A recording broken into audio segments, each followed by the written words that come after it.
warahmatullahi wabarakatuh. Perkenalkan, nama saya Agus Rini Khairunida, Angkatan 8 Kelompok 3 pada Latsar CPNS Angkatan 8 tahun 2022 BPSDM Kalimantan Selatan. Presentasi ini dibuat untuk memenuhi tugas agenda 1. Baik, yang akan saya bahas pada kali ini adalah analisis isu efektivitas kinerja individu berdasarkan tupoksi saya sebagai guru matematika di SMA Negeri 1 Kamu.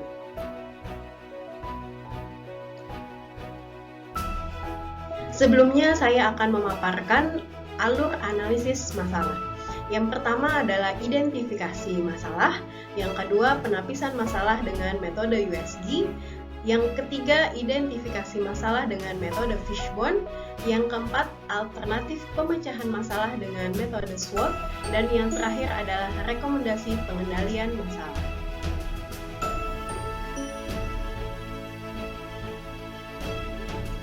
Baik, anggapan bahwa matematika adalah pelajaran yang sulit. Dari sini, kita akan mengidentifikasi masalahnya, yaitu kemampuan dasar siswa dalam literasi dan numerasi masih rendah, kurangnya minat dan motivasi siswa terhadap pelajaran matematika, terbatasnya alat peraga dalam pelajaran matematika, kemudian proses pembelajaran matematika yang belum variatif, serta pelajaran matematika tingkat SMA yang bersifat abstrak atau tidak langsung berkaitan dengan kehidupan sehari-hari siswa.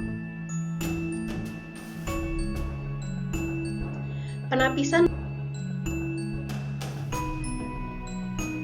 dengan metode USG. USG singkatan dari urgency, seriousness, dan growth. Urgency di sini artinya seberapa mendesak isu harus dibahas atau dianalisis dan ditindaklanjuti. Seriousness yaitu seberapa serius isu harus dibahas atau dikaitkan dengan akibat yang ditimbulkan. Dan growth yaitu seberapa besar kemungkinan memburuknya isu jika tidak ditangani segera. Pada isu yang dipaparkan kali ini terlihat bahwa kurangnya minat dan motivasi siswa terhadap pelajaran matematika memiliki nilai USG yang paling tinggi, yaitu sebesar 14, dengan urgency sebesar 4, kemudian seriousness sebesar 5, dan growth sebesar 5. Dengan skala 5 sangat tinggi, 4 tinggi, 3 sedang, 2 rendah, 1 sangat rendah. Kemudian identifikasi penyebab masalah dengan metode Fishbone. Dari sisi proses, cara mengajar guru yang belum efektif, kemudian metode pembelajaran yang digunakan belum sesuai dengan materi ajar. Dari sisi manusia, kurangnya kesadaran siswa terhadap pentingnya pelajaran, siswa lebih tertarik terhadap game dan media sosial, siswa malas dalam belajar, serta guru belum variatif dalam mengajar. Dari sisi sarana atau materi, kurangnya penguasaan teknologi dalam pembelajaran, terbatasnya alat peraga dalam matematika, serta pelajaran matematika di tingkat SMA yang bersifat abstrak.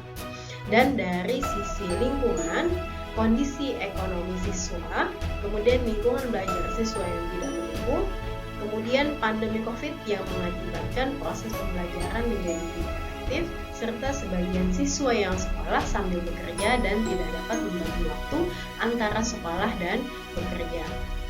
Dari beberapa penyebab masalah di sini yang telah dipaparkan, semuanya berakibat kepada kurangnya minat dan motivasi siswa dalam pelajaran matematika. Pada analisis SWOT, yang pertama adalah strength atau kekuatan. Di sini kita paparkan semakin berkembangnya teknologi sehingga alat peraga matematika dapat diciptakan berbasis teknologi. Kemudian kemauan guru untuk belajar. Kemudian weakness atau kelemahan. Kecanduan siswa terhadap game membuat siswa mengesampingkan pelajaran. Masih kurangnya kesadaran diri siswa terhadap pentingnya belajar. opportunities atau kesempatan, adanya diklat gerakan sekolah menyenangkan bagi guru, serta pengembangan kurikulum pusat keunggulan oleh Kemendikbud yang dapat menyesuaikan dengan bakat minat siswa. Traits atau akibat yang ditimbulkan yaitu meningkatnya presentasi anak putus sekolah, penurunan hasil belajar, dan learning loss.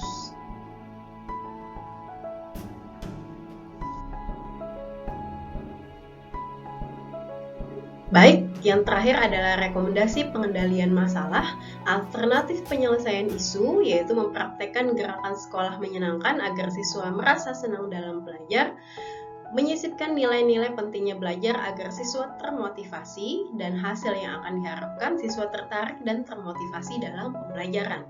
Kemudian alternatif penyelesaian isu menyesuaikan metode yang tepat dengan materi ajar dan kondisi siswa sehingga hasil yang diharapkan metode pembelajaran sesuai dengan materi ajar dan tepat sasaran.